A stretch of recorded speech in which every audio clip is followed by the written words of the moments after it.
Think about the biggest blockbuster movie you've ever seen. The one with all the action, the heroes, the drama. Now, what if I told you there are a couple of stories so epic they've been blockbusters for nearly 3,000 years? Today, we're diving into the Iliad and the Odyssey, the ancient Greek epics that basically wrote the rulebook for all Western literature. And that's really the big question we're tackling, isn't it?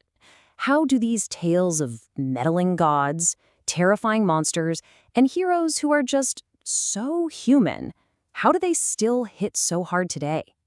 Let's try and unravel the secret to their incredible staying power. So try to imagine a world before movie theaters, before streaming, even before most people could read. For ancient cultures, the main event, the biggest show in town, was the epic. And these weren't just stories. They were these huge shared experiences that helped define an entire society. So what exactly is an epic? Well, you can think of it as a kind of super poem. It's not just one hero's little adventure. It's this massive, sprawling story that captures a moment that defines a whole culture, complete with heroes bigger than life and, of course, gods who just can't help but get involved. Now, here's the really critical part. These stories weren't originally meant to be read quietly in a book. No, they were performed. They were memorized, sometimes for days, and recited by professional storytellers. This oral tradition was basically the internet of its day. It was the main way a society kept its history, its values, its entire identity alive. But who came up with these incredible stories?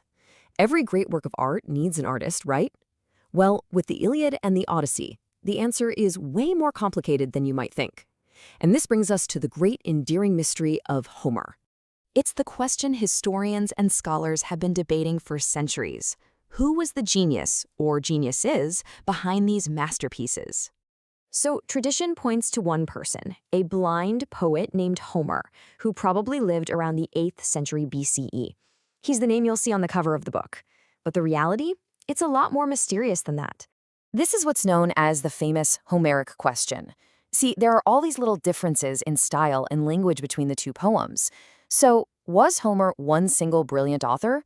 Or was Homer more like a brand name, a label for a whole tradition of storytellers whose best work got woven together over generations? The really fascinating part is, we will probably never know for sure. Okay, now let's actually get into the stories themselves. We're going to start with the epic of war, of glory, and most of all, of rage, the Iliad. The Iliad just drops us right into the chaos of the 10th and final year of the Trojan War. But what's interesting is that the story isn't really about the war itself. The real engine of the plot is the white-hot rage of the Greeks' greatest warrior, Achilles. His massive argument with his commander over honor and pride is what drives everything. And through it, the poem explores the brutal reality and the absolutely devastating cost of war. All right, so after the epic of war, we get the epic of the journey.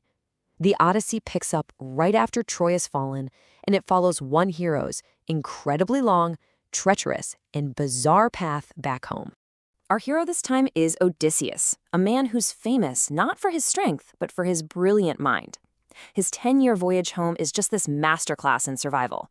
He's forced to outwit literally everything, from man-eating monsters and powerful witches to seriously ticked-off gods.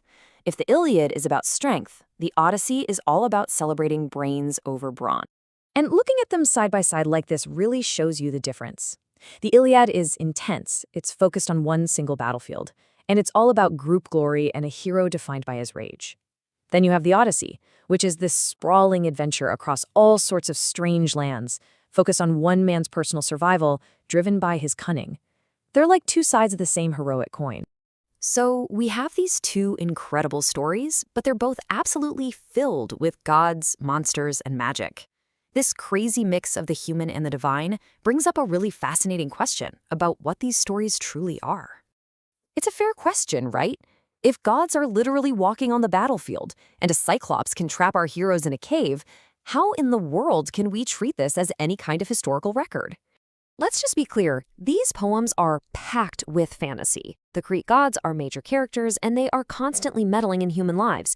But you see, these supernatural bits weren't meant to be read as literal facts. They were incredibly powerful storytelling tools that people used to explain the world around them. To explain natural disasters, human emotions, and the unpredictable nature of fate. But, and this is the important part, this is exactly why they are so invaluable to historians.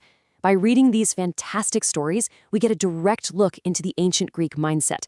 We see what they valued, things like honor, glory, and intelligence. We learn about what they thought was heroic.